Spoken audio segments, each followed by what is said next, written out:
Good morning, dear students and teachers. Welcome to Study with Preksha 5483.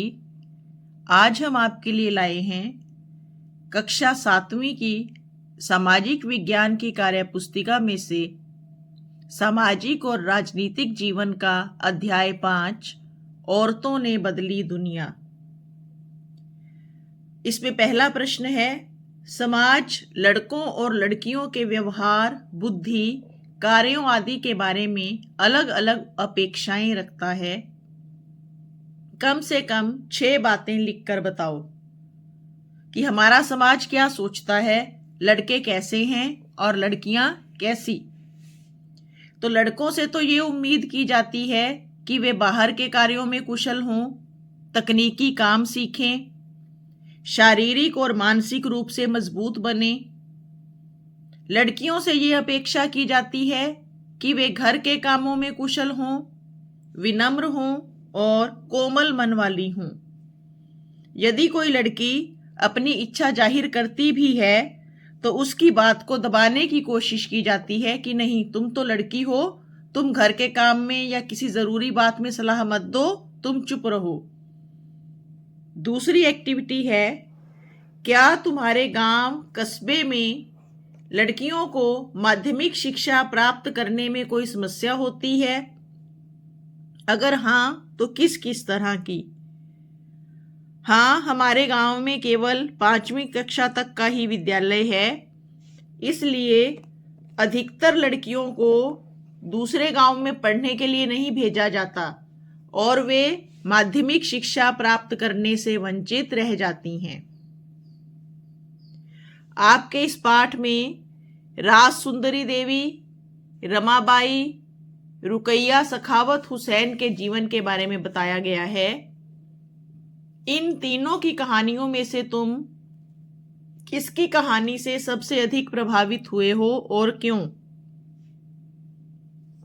इन तीनों ही महिलाओं ने शिक्षा प्राप्ति के लिए प्रयास किए और अपना जीवन बेहतर बनाया। रमाबाई की कहानी से हम सबसे अधिक प्रभावित हुए हैं क्योंकि उनकी पारिवारिक परिस्थितियां उनकी शिक्षा के बिल्कुल विरुद्ध थी और शिक्षा पाने के बाद उन्होंने केवल अपने लिए नहीं अपितु अन्य महिलाओं के विकास के लिए भी प्रयास किया।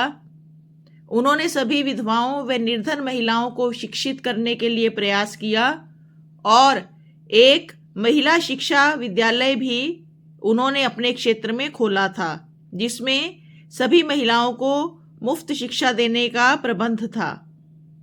तो रमाबाई ने जो प्रयास किए वो केवल उनके निजी विकास के लिए नहीं थे, उन्होंने अन्य महिलाओं को शिक्षित करने का भी प्रयास किया था। तालिका में एक परिवार के सदस्यों के बारे में जानकारी दी गई है। आप देखेंगे इस तालिका में कि पुरुष सदस्यों की शैक्षिक योग्यता अधिक है और महिलाओं की कम। महिलाएं घर में काम करती हैं और पुरुष बाहर। इस तालिका के आधार पर नीचे कुछ प्रश्न दिए गए हैं, हमें उनके उत्तर देने हैं कि माता और चाची और पिता और चाचा की शिक्षा की तुलना कर एक निष्कर्ष निकालो। आप इसमें देखिए, माता प्राथमिक शिक्षा प्राप्त है यानी कि 5वीं तक पढ़ी हैं और चाची अनपढ़ हैं। इसके मुकाबले पिता बीए पास हैं और चाचा 12वीं पास। तो माता और चाची पिता और चाचा की तुलना में कम शिक्षित हैं। घर में बेटों और बेटियों की शिक्षा की तुलना कर 2 निष्कर्ष निकालो। आप तालिका में देख सकते हैं कि एक बेटी तो अनपढ़ है, पढ़ी ही नहीं, दूसरी ने 5वीं के बाद स्कूल छोड़ दिया और तीसरी ने 4थी के बाद। और जो पढ़ी भी हैं 5वीं 4थी तक, वो एक ने घर पर शिक्षा प्राप्त की और दूसरी ने सरकारी स्कूल में। लेकिन दोनों बेटे 10वीं और 12वीं तक पढ़े हैं और वो भी प्राइवेट स्कूल में, यानी कि उनकी शिक्षा पर पैसा लगाया गया। तुम्हारे गांव कस्बे से क्या किसी महिला सरपंच का चुनाव हुआ है? उनका नाम लिखो। तो मैंने ये काल्पनिक नाम लिख दिया है, आप अपने गांव और कस्बे की महिला सरपंच का नाम लिख सकते हैं। पता लगाओ कि पंचायतों में महिलाओं को कितने प्रतिशत आरक्षण दिया जाता है। तो महिलाओं को पंचायती राज व्यवस्था के तहत 33% आरक्षण चुनावों में दिया जाता है। क्या तुम महिलाओं को सरकारी पद पर आरक्षण देने के पक्ष में हो? हाँ, क्योंकि अभी भी महिलाओं की संख्या पुरुषों की अपेक्षा कम है सरकारी नौकरियों में। इसलिए जब तक ये संख्या समान नहीं हो जाती, तब तक महिलाओं को सरकारी नौकरियों में आरक्षण मिलना चाहिए। नीचे हरियाणा राज्य के कुछ आंकड़े हैं। ये आंकड़े भारत की जनगणना 91 और 2001 से लिए गए हैं। आपको पता ही होगा कि हर 10 वर्ष बाद हमारे देश में जनगणना करवाई जाती है और इस जनगणना में से पढ़े लिखे लोगों की संख्या निकालकर साक्षरता दर निकाली जाती है। तो हमें इस तालिका से ये पता चलता है कि उस राज्य में 7 वर्ष और उसकी ऊपर की आयु के कितने लोग कम से कम इतना तो पढ़े लिखे हैं कि वो अपने सिग्नेचर कर सकें। तो 2001 की जनगणना के अनुसार हरियाणा में प्रति 100 में से साक्षरता दर 100 में से निकाली जाती है कि 100 में से कितने लोग पढ़े लिखे हैं, जबकि जन्म दर और मृत्यु दर 1000 में से निकाली जाती है। हमें इस अंतर का ध्यान रखना पड़ेगा। लड़के 65% पढ़े लिखे हैं और लड़कियां अनुसूचित जाति के बच्चे जो हैं वो 52। लड़कियां जो हैं 52% हैं सामान्य में और अनुसूचित जाति में 41%, यानी कि दोनों तरफ ही लड़कियों की संख्या लड़कों से कम है। तो ये सही गलत बताने हैं।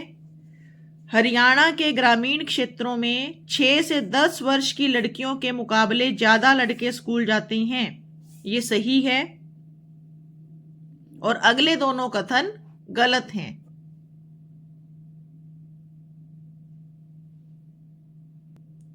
यहां 3 महिलाओं के चित्र दिए हुए हैं। सबसे पहले हमारी भूतपूर्व प्रधानमंत्री स्वर्गीय श्रीमती इंदिरा गांधी, फिर कल्पना चावला और फिर मदर टेरेसा। इनके योगदान के बारे में एक एक पंक्ति लिखनी है। श्रीमती इंदिरा गांधी ने भारत को परमाणु शक्ति संपन्न राष्ट्र बनाया। कल्पना चावला ने अंतरिक्ष की यात्रा की। मदर टेरेसा ने अनाथों व कुष्ठ पीड़ितों की सेवा में अपना जीवन लगा दिया। महिला आंदोलन किन किन मुद्दों पर कार्य करते हैं? तुम्हें क्या लगता है, अगर तुम्हारे गांव की महिलाएं आंदोलन चलाएंगी तो किस मुद्दे पर चलाएंगी? तो महिला आंदोलन घरेलू हिंसा, समान काम समान वेतन, महिलाओं से दुर्व्यवहार आदि मुद्दों पर चलाए गए। अगर अब हमारे गांव में महिलाएं आंदोलन करें तो शराब के नए ठेके खुलने पर और गांव की सफाई व्यवस्था पर आंदोलन हो सकता है। पाठ में दिए गए महिला आंदोलनों द्वारा चलाए गए अभियानों की 3 उपलब्धियां लिखें। महिला शिक्षा को बढ़ावा, महिलाओं का घर से बाहर निकलकर काम करना और घरेलू हिंसा के खिलाफ बना कानून महिलाओं की उपलब्धियां हैं जो उन्होंने आंदोलन करके हासिल की हैं। तुम्हारे अनुसार महिला आंदोलन क्या लोकतंत्र को सशक्त करने में मदद करते हैं? अगर हाँ तो कैसे? हाँ, महिलाएं समाज का आधा हिस्सा हैं। अगर महिलाएं अशिक्षित और दमित होंगी तो स्वस्थ समाज का निर्माण नहीं हो पाएगा। इससे आगे हमें एक प्रसिद्ध कवि दुष्यंत कुमार जी की कविता दी गई है, जिसमें उन्होंने महिलाओं को प्रोत्साहित किया है कि वो अपने सपनों को प्राप्त करने के लिए परिश्रम करें और अपने सपनों का पीछा करना कभी ना छोड़ें। इस कविता के आधार पर ही हमें आगे दिए गए प्रश्नों के उत्तर देने हैं। देखिए, उन्होंने इस कविता में बताया है कि लड़कियां अपनी जिंदगी की कठिनाइयों से ना डरें, इसलिए इसको हमने गलत लिखा। लड़कियां अपने सपनों को पूरा करने की कोशिश करें, ये सही है। लड़कियां जिंदगी में आने वाली चुनौतियों से जूझें, क्योंकि बिना कष्ट सहे, बिना तकलीफें सहे कुछ प्राप्त नहीं होता, ये भी सही है। लड़कियां अपनी जिंदगी में आने वाली मुश्किलों से हार मान लें, ये गलत है। चाहे रास्ता कठिन हो, लड़कियां अपनी जिंदगी के निर्णय लेने के लिए संघर्ष करती रहें, ये बिल्कुल सही है। ये वीडियो यहाँ खत्म होता है। आशा करती हूँ आपको अच्छा लगेगा। देखते रहिए स्टडी विद प्रेक्षा 5483। धन्यवाद।